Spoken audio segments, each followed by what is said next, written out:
In this video, I will show you how to fix Face ID not working on iPhone 11.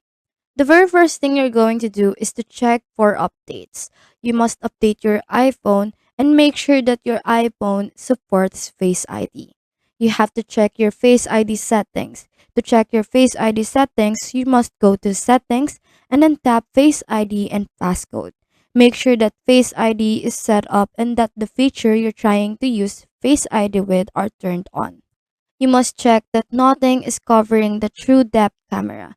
Remove anything that might be covering the TrueDepth camera, like smudge, case, or a screen protector. Make sure that your eyes, nose, and mouth are fully visible to the TrueDepth camera. By default, Face ID doesn't work if anything is covering your mouth and nose. If you're wearing a face mask and have already set up Face ID with a mask, make sure that your eyes aren't blocked. You might need to hold your iPhone higher if you're wearing a mask.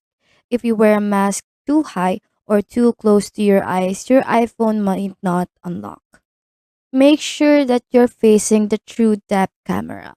Face ID works in portraits and landscape orientation on iPhone 13 models, and later using iOS 16 and later.